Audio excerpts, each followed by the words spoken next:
कितना बार लेके जाती हो इतना पानी? हम रोज नल खुलता है, रोज भरते हैं पीने का पानी। एक नल में पानी भर दो। आप क्या करें, पानी की बहुत परेशानी है, अरे। से पानी भर रहा है, पानी नहीं मिल रहा है कहीं भी। लोग बाल्टियां, डब्बे, गुंडी, छोटे छोटे बर्तन, बड़े बड़े टंकियां लेकर सड़कों पर इंतजार करने को मजबूर है। हमें पानी चाहिए और कुछ नहीं चाहिए। पानी नहीं रहेगा तो कैसे जिंदा रहेंगे। पानी पहुँच और घर में खाना बना रहे हैं और पी रहे हैं। पानी पहुंच से खाना बना हाँ, कहाँ से लाते हो पानी? दुकान से। और ये पानी हम कैसे पी सकते हैं? लेकिन लोगों के मन में बड़ा सवाल यही उठता है, गर्मियों के मौसम में पानी की किल्लत क्यों होने लगती है? लोग पानी के लिए परेशान क्यों हो जाते हैं? और आज जो है ठिया छत्तीसगढ़ न्यूज़ आपको इस सवाल का जवाब बताएगा। ये जो पानी इस वक्त आप मेरे हाथ में देख रहे हैं, ये है खारून नदी का पानी।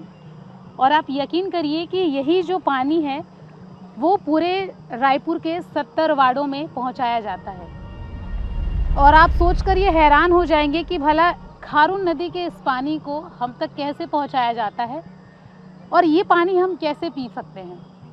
तो इसके लिए एक बहुत लंबा प्रोसेस है, एक बहुत बड़े प्रोसेस से होकर के ये जो खारून नदी का पानी है, जो कि आप देख सकते हैं काफ़ी लंबे स्तर में ये फैला हुआ है, यही वो पानी है जो पानी काफ़ी प्रोसेसर से गुजरने के बाद रायपुर के 10 जोन और 70 वार्डों में ये पहुंचता है।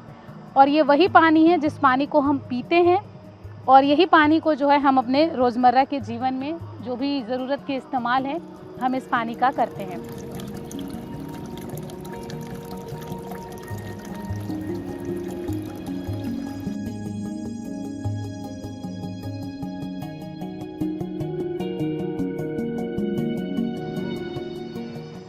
लेकिन लोगों के मन में बड़ा सवाल यही उठता है कि जब ये जो खारून नदी है ये शहर के बीचों बीच बसा हुआ है और हमारा शहर इससे लगा हुआ है, तो फिर अचानक से गर्मियों के मौसम में पानी की किल्लत क्यों होने लगती है? लोग पानी के लिए परेशान क्यों हो जाते हैं? जबकि हमारे पास खुद की अपनी कितनी बड़ी नदी है, उसके बावजूद अगर पानी की किल्लत होती है तो लोग सवाल पूछते हैं। और आज जो है ठिया छत्तीसगढ़ न्यूज़ आपको इस सवाल का जवाब बताएगा। सबसे पहले ये प्रोसेस बताएगा कि ये पानी हम तक कैसे पहुंचता है और उसके बाद ये बताएगा कि पानी की किल्लत क्यों होती है। तो शायद आपको किसी ने ये नहीं बताया होगा कि पानी की किल्लत क्यों होती है। सब लोग यही हाहाकार मचाते हैं कि पानी की कमी है, पानी की कमी है, लेकिन कोई ये नहीं बताता कि इसके पीछे कारण क्या है। तो आपको आज जो है ठिया छत्तीसगढ़ न्यूज़ इस रिपोर्ट में पूरी जानकारी देगा। तो इसीलिए ज़रूरी है कि आप इस वीडियो को स्किप मत करिएगा, थोड़ा समय निकालिए और इस रिपोर्ट को आप पूरा देखिए। तो आपको पूरा प्रोसेस जो है इस खारून नदी से जुड़ा हुआ और हमारे घरों तक पहुंचने वाला, हमारे घर के नलों तक पहुंचने वाले उस पूरे पानी की कहानी बताएगा। और आखिरी में आपको इसका जवाब मिलेगा कि ये खारून नदी का पानी, जिसे रॉ वाटर कहा जाता है, जो हमारे घरों तक पहुंचता है, भला ये हम कैसे पीते हैं। तो इस वक्त जो हम पहुंचे हुए हैं वो इंटेक वेल्स के पास में, और यहाँ पर आप देखिए कि ये यहाँ पर लिखा हुआ है कि नगर पालिका निगम रायपुर इंटेक वेल्स, और उसके नीचे का जो है वो समझ में तो नहीं आ रहा है, लेकिन ये जो है इंटेक वेल्स है। और हम वहाँ पर आए हुए हैं और यहाँ पे लिखा तो है कि फ़ोटोग्राफी वर्जित है, इसीलिए हम अंदर नहीं जा पा रहे हैं और बाहर में ही रहकर हम शूट कर रहे हैं। और अगर आप यहाँ से अगर जूम करके कैमरा देखेंगे तो बड़ी बड़ी टंकियां जो है आपको यहाँ से दिखाई दे रही होगी, क्योंकि अंदर जाना मना है, वर्जित है। क्यों वर्जित है ये तो हम नहीं जानते, लेकिन हम अंदर नहीं जा रहे हैं। और यहीं से अगर जूम करके आप देखेंगे तो यहाँ पर 4 पंप है, मतलब जिन हाई प्रेशर के जो पंप होते हैं, उन्हीं पंपों से खारून नदी के पानी को सबसे पहले खींचा जाता है। जो रॉ वाटर्स होते हैं, जो कच्चा पानी होता है, जो कि पूरी तरीके से गंदा पानी होता है, उसी गंदे पानी को सबसे पहले बड़े बड़े हाई प्रेशर पंपों के माध्यम से पानी पहले खींचा जाता है। जो पानी बड़े बड़े पंपों के माध्यम से खारून नदी से खींचा जाता है, जो जिसे रॉ वाटर कहा जाता है, कच्चा पानी कहा जाता है, वो जो है इसी एरिया से खींचा जाता है। खारून नदी जस्ट इसके पीछे है और पीछे जो नदी है, उसी नदी का जो पानी है वो पूरी तरीके से पंपों के माध्यम से खींचा जाता है। काफ़ी हाई प्रेशर के साथ में वो पंप काम करता है, जिसके कारण आप सोचेंगे कि करोड़ों लीटर पानी पानी जो है 24 घंटे यहाँ से खींचे जाते हैं ताकि रायपुर वासी को पानी की परेशानी ना हो। और फिर उसके आगे जो है क्या प्रोसेस काम करते हैं ये हम आपको आगे बताएंगे, क्योंकि यहाँ से जो पानी खींचा जाता है वो सीधे जो है वाटर ट्रीटमेंट प्लांट पहुँचता है। अब आपको चलिए वाटर ट्रीटमेंट प्लांट लेकर चलते हैं, वहाँ पर देखते हैं कि जो खारून नदी का गंदा पानी यहाँ से खींचा जा रहा है वो वहाँ तक कैसे पहुँच रहा है।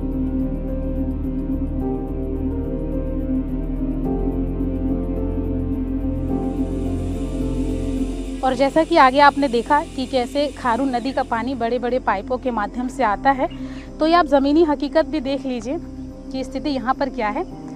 ये जो आप बड़े बड़े पाइप आप देख रहे होंगे, ये 2 पाइप है और इन्हीं पाइपों के माध्यम से खारून नदी का जो पानी है जब उसको पंपों के माध्यम से हाई प्रेशर से खींचा जाता है तो ये जो पानी है इन्हीं पाइपों के माध्यम, बहुत लंबी पाइप है, आगे अगर आप जाएंगे तो आपको समझ में आएगा कि कितना लंबा ये पाइप है, बहुत लंबी पाइप। और इन्हीं 2 पाइपों के माध्यम से खारून नदी का पानी जब पंपों से खींचा जाता है तो ये पहुंचता है भाटा गांव प्लांट, जहां पर इस पानी का शुद्धिकरण किया जाता है। लेकिन आप इसे देखिए कि यहाँ पर एक लीकेज है और इस लीकेज के कारण हज़ारों लीटर पानी जो है आधा तो पेड़ पी रहे हैं और आधा वो ज़मीन पे गिर रहा है। उस ओर अगर आप देखेंगे तो वहाँ पर भी लाल कपड़े से उसको बांध ज़रूर दिया गया, लेकिन वहाँ पर भी आप देखिए कि कैसे जो है पानी यहाँ से लीकेज हो रहा है। और अगर ये पानी अगर बचाया जाता है, क्योंकि हज़ारों लीटर पानी जो है यहाँ पर वेस्ट हो रहे हैं सिर्फ इस लीकेज के कारण, अगर इसे सुधार दिया जाता है या फिर इसे ठीक किया जाता तो शायद जो हज़ारों लीटर पानी है वो बच जाते। और पूरे 70 वार्डों में हम ये देख रहे हैं कि अलग अलग जगह से खबरें आ रही है, समझ में ये आ रहा है कि लोग पानी के लिए तरस रहे, कि एक बूंद के लिए तरस रहे। आप सोचिए अगर ये पानी उनको मिल जाता है तो शायद उनकी परेशानी दूर हो जाएगी, लेकिन किसकी लापरवाही के कारण ये जो लीकेज है ये बढ़ रहा है और इसे जो है बंद नहीं किया जा रहा है, ये सबसे बड़ा सवाल है। आगे आपको एक और तस्वीर दिखाऊंगी जहाँ पर आपको ये बताऊंगी कि वहाँ पर भी किस तरीके से लीकेज हो रहा है। और गर्मियों में पानी की समस्या क्यों हो जाती है, सबसे ज़्यादा बढ़ इसीलिए जाती है क्योंकि ऐसे लीकेज हो जाते हैं और इन लीकेज को ठीक करने वाला कोई नहीं होता और लोग देखकर भी अनजान बनने की कोशिश करते हैं। और उधर बड़ी पाइपलाइन में आप देखिए एक और छोटा सा लीकेज है, आपको साफ समझ में आ रहा होगा। वहाँ पे अगर सीमेंट लगा दिया जाता तो शायद वो लीकेज से भी बचा जा सकता है और अगर वो लीकेज नहीं होगा तो लोगों को पर्याप्त मात्रा में रायपुर में पानी मिल पाएगी। लेकिन आप देखिए इन लीकेज के कारण, इन पाइप फटने के कारण लोगों को परेशानी हो रही है। चलिए अब आपको आगे दिखाते हैं कि कैसे तकनीक के दम पर इस गंदे पानी का कायाकल्प होता है और भाटा गांव प्लांट के अंदर यह पानी किस तरह पूरी तरह शुद्ध होकर आपके घरों तक पहुंचता है। जैसे ही नदी का कच्चा पानी प्लांट के बड़े टैंकों में आता है, इसमें सबसे पहले फिटकरी और विशेष केमिकल मिलाए जाते हैं। इस पानी को इतनी तेजी से घुमाया जाता है कि पानी में मौजूद बारीक मिट्टी और अशुद्धियां आपस में चिपक कर भारी हो जाती है और नीचे बैठ जाती है। इसके बाद इस पानी को आधुनिक लैमोटा टैंकों से गुजारकर रेत, कंकड़ और सक्रिय चारकोल की मोटी परतों से छाना जाता है, जिससे पानी का कतरा कतरा कांच की तरह साफ हो जाता है। आखिरी चरण में इस साफ पानी में लिक्विड क्लोरीन मिलाया जाता है, जो पानी के अदृश्य हानिकारक बैक्टीरिया और कीटाणुओं को पूरी तरह नष्ट करने का काम करता है। अब यह 100% शुद्ध पानी पूरी तरह तैयार है आपके घरों तक पहुंचने के लिए। प्लांट के विशाल भूमिगत जलाशयों से हाई प्रेशर पंपों के जरिए इस शुद्ध पानी को जमीन के नीचे बिछे मुख्य पाइपलाइनों में धकेला जाता है। शहर की सड़कों के नीचे से दौड़ता हुआ यह पानी सीधे आपके वार्डों में बनी हुई 60 फीट ऊंची पानी टंकियों के ऊपर चढ़ाया जाता है। और यही वो टंकियां हैं जिन टंकियों के माध्यम से जो है पानी आपके घरों तक पहुंचता है। अब आप ये भी सोच रहे होंगे कि भला इन टंकियों को इतनी ऊंचाई में रखने के पीछे कारण क्या है, तो आपको ये जानकारी जानना बहुत ज़रूरी है कि आखिरकार इनकी ऊंचाई इतनी लंबी क्यों होती है कि भला आप इसे 50 और 65 फीट ऊंची आपने बना दिया है। बड़ा कारण ये है कि पानी आपके घर तक पहुँचने में कोई दिक्कत ना हो, क्योंकि कई बार बिजली कनेक्शन ठप होने के कारण पानी आपके घर तक पहुँच नहीं पाता है।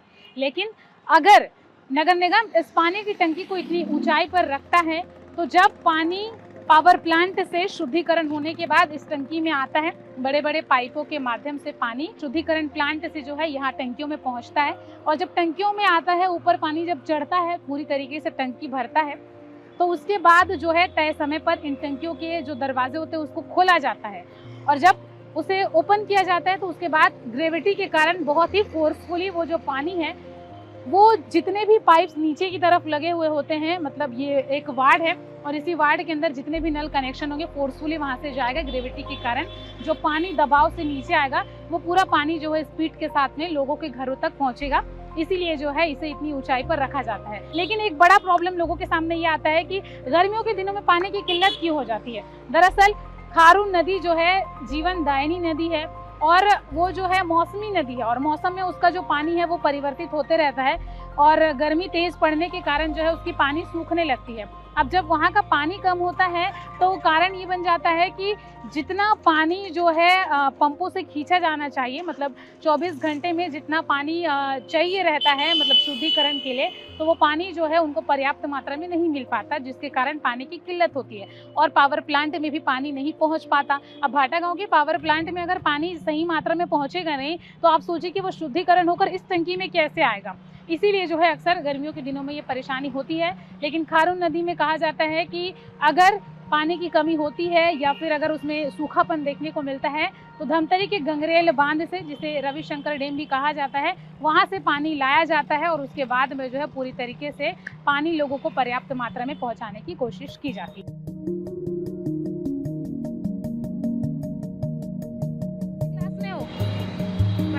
स्कूल जाते हो? नहीं करती। कितने साल के हो? कितने साल के हो? 9 साल के हो? स्कूल नहीं जाते? आंगनबाड़ी? आंगनबाड़ी भी नहीं जाती। क्यों नहीं जाते आंगनबाड़ी? मम्मी लोग नहीं डाले स्कूल में। वाह, तो मम्मी लोग से बोला करो पढ़ना है नहीं पढ़ना है? पढ़ना है। इतना भारी बाल्टी सर पे उठाई हो, दुखता नहीं है? नहीं दुखता? नहीं। आदत हो गई है क्या? गर्दन नहीं दुखती पीछे से? नहीं। नहीं। कितना बार लेके जाती हो इतना पानी? हम लोग रोज नल खुलता है, रोज भरते हैं पीने का पानी। रोज यहीं से लेके जाती हो पानी? हाँ। ठीक है। आप देखिए छोटी सी बच्ची है, 9 साल की है, स्कूल नहीं जाती है और इसके सर पर इतना भारी ये बाल्टी है। तो आप देखिए कि पानी की किल्लत किस हद तक हो रही है और बच्चे भी जो है एक तरीके से परेशान हैं और स्कूल नहीं जाना ये एक बहुत बड़ी बात है। जिस उम्र में उनको पढ़ना चाहिए वो ऐसे विकास से कोसों दूर है। ये तस्वीर ये बताती है कि विकास से आज भी छोटे से बच्चे जो है वो कितने दूर नज़र आ रहे हैं। इधर पानी भर दो। कहाँ है पानी की नल है वो? ये दे निगम वाला पानी। हाँ, एक नल में पानी भर दो। हाँ, क्या करे, पानी की बहुत परेशानी है। यहीं से पानी भर रहा है, पानी नहीं मिल रहा है कहीं भी। यहीं आते हो? कहाँ पे है घर आपका? ये मैं तो किराए से रहती हूँ। किराए से रहते हो? हाँ। यहाँ पे पानी भरने आते हो? हाँ। तो मकान में पानी नहीं आता? नहीं, अच्छा, नहीं आता। 235 mld पानी रायपुर में आता है। एक्चुअल में ज़रूरत है आपके समझ लो 200 mld के। 35 mld पानी मतलब समझ लो आप 3,50,000 लीटर पानी एक्स्ट्रा आता है। वो जात कहाँ है ओकर बारे में पता लगाना चाहिए। आजकल तो बहुत सारा सिस्टम हो गए है कि वहाँ से जहाँ से फिल्टर प्लांट से पानी निकलते टंकी में कतका पानी भराते और डिस्ट्रीब्यूशन लाइन में कहाँ कहाँ लीकेज है। तो एक प्लानिंग के साथ जो काम होना चाहिए वो प्लानिंग में कोई ना कोई कमी है या मॉनिटरिंग में कमी है। काबर कि अगर कहीं कोई टंकी से 2 किलोमीटर दूर में अगर टैंकर चलत है तो ये तो निश्चित रूप से चिंता के विषय है। काबर के 3.5-4 किलोमीटर तक तो पाइपलाइन ही बिछड़े थे, वो पानी जाना चाहिए। दुर्भाग्य ये है कि टैंकर कम होना चाहिए तो टैंकर की संख्या बढ़त है, वही पानी के टंकी से ही तो आप टैंकर ला भी भरो। तो मोला ऐसा लगता है कि कहीं ना कहीं एक लिए जो एक ब्लूप्रिंट तैयार होना रही से कि कौन कौन से एरिया में क्राइसिस है। भाई आपके रायपुर में जद का पानी की टंकी है, लगभग समझ लो आप कि 40-42 पानी की टंकी है। अब वहाँ से मान लो जोन एरिया कौन से बोले चिन्हांकित कर लेना जिसे कि कौन से एरिया में लाइन लॉस ज़्यादा है, लीकेज कहाँ ज़्यादा है, लीकेज ले पहले बना लेना जिसे टेल में कहाँ तक पानी पहुँचत है कि नहीं पहुँचत है वो चीज़ मॉनिटरिंग कर लेना चाहिए। वाल्व के सबसे बड़े चीज़ होते हैं वाल्व के। अभी मैं सुने हूँ कि जहाँ जहाँ 4-6 ठो वाल्व के मॉनिटरिंग होने से वहाँ 12-15 टन वाल्व लग गए। तो जो ऑपरेटर है वाल्व के ऑपरेटर वो कैसे आते कि वाल्व खोल ही बंद कर ही एक साथ में एक समय में। तो मोला ऐसा लगता है कि एक एकड़ लिए जो गंभीरता होना चाहिए पानी ले लेकर के वो चिन्हांकित एरिया आप पर्टिकुलर वही में काम अगर करती ना तो मोला ऐसे नहीं लगे कि बहुत ज़्यादा पानी की क्राइसिस रहती है। लेकिन आज तो दुर्भाग्य है कि वाटर लेवल भी नीचे चले गए। मोआ सड्डू वसन एरिया में 100 पानी का टैंकर चलना, ये तो बहुत दुर्भाग्य की बात है। राजधानी रायपुर में 70 वार्ड है और 70 वार्ड में ऐसे कईयों वार्ड है जहां पर पानी की किल्लत हो रही है। लोग बाल्टियां, डब्बे, गुंडी, छोटे छोटे बर्तन, बड़े बड़े टंकियां लेकर सड़कों पर इंतजार करने को मजबूर है। क्यों? क्योंकि उनके क्षेत्र में पानी नहीं आ रहा है। शिकायतें ये मिल रही है कि पाइपलाइन तो बिछा दी गई है लेकिन अभी तक पानी उनके घर में नहीं पहुंचा। अभी तक उनको पानी की समस्या से निजात नहीं मिला है। लगातार जो है खबरें आ रही थी और लगातार जो है ये बातें सुनने में आ रही थी कि हर जगह जो है पानी की परेशानी हो रही है। और हमने आज ये सोचा कि क्यों ना आज रायपुर के अलग अलग क्षेत्र में घूमकर ये देखा जाए कि वाकई में पानी की समस्या कहाँ कहाँ पर आ रही है। तो शुरुआत हम सबसे पहले तो यहाँ से करते हैं जहाँ पर जो है पानी की टैंकरें आप यहाँ पर देख सकते हैं, जो कि कुछ प्राइवेट भी हैं और कुछ सरकारी भी हैं, जो कि नगर निगम के हैं। और ये आप लाइन बार से टैंकर देख रहे होंगे कि जो खाली टैंकर से वो उधर से आ रहे हैं और लगातार जो है यहाँ पर भरते हुए दिखाई दे रहे हैं। कईयों ऐसे टैंकर है जहाँ पर आप यहाँ पर देख पा रहे होंगे कि ये जो है जो 9 इलाका है और यहीं से जो है अलग अलग वार्डों में पानी जाता है, अलग अलग मोहल्ले में पानी जाता है। बताया जा रहा है कि लोग जो हैं गर्मी के कारण परेशान हैं और दूसरी तरफ पानी की किल्लत से लोगों को इतनी ज्यादा परेशानी हो रही है कि इनको पानी मिल नहीं रहा है, जिसके कारण ये जो है पूरी तरीके से परेशान है। अब ऐसे में जो है हम टैंकर वालों से ही बात करेंगे कि आखिरकार किसके अंडर में ये पूरा काम चल रहा है। और ये आप देख सकते हैं कि ये सड्डू इलाका है और यहाँ पर हम आ पहुंचे हैं। यहाँ पर वो भैया से बातचीत करेंगे और जानने का प्रयास करेंगे कि कितने टैंकर जो है यहाँ से जाते हैं, किस किस वार्ड में सबसे ज़्यादा परेशानी है। और ये आप यहाँ पर देख सकते हैं कि पानी वहाँ पर भरा जाता है, किस तरीके से पानी टैंकरों में भरा जाता है, ये भी आप देख लीजिए। शायद आपने कभी देखा हो या नहीं देखा हो। और उसके बाद में आप समझ पाएंगे कि किस तरीके से जो है यहाँ पर स्थिति है और इनसे भी बात करेंगे। भैया रोजाना कितना टैंकर जाता है यहाँ से? 130 से 35। 130 से 35। कौन कौन से वार्ड में सबसे ज्यादा परेशानी है? वार्ड नंबर 7 में। वार्ड नंबर 7 में कौन सा वो मोहल्ला आता है, नाम क्या उसका?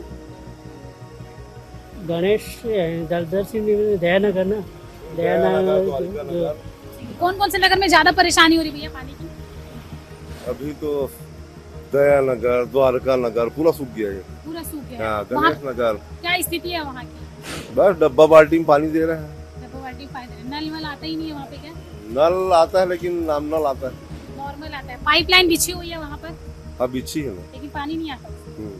नहीं, इसमें द्वारका बिहार में बिछा है, दयानगर में नहीं बिछा है। दयानगर में नहीं बिछा है, ठीक है। कितना टैंकर पानी यहाँ से रोजाना जा रहा है?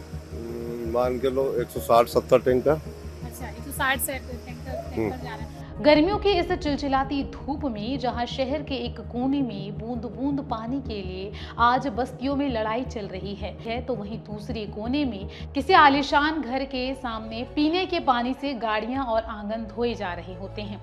याद रखिए, विज्ञान पानी साफ करने की मशीन तो बना सकता है लेकिन पानी की बूंदें पैदा नहीं कर सकता। अगर आज हमने पानी नहीं बचाया तो कल तकनीक चाहे कितनी भी बड़ी हो जाए, ये टंकियां सिर्फ सूखी कंक्रीट का ढांचा बनकर रह जाएगी। रायपुर की प्यास बुझाने वाली खारून महतारी को बचाने की जिम्मेदारी सिर्फ नगर निगम की नहीं, हमारी और आपकी भी है। पानी बचाइए, क्योंकि जल है तो कल है।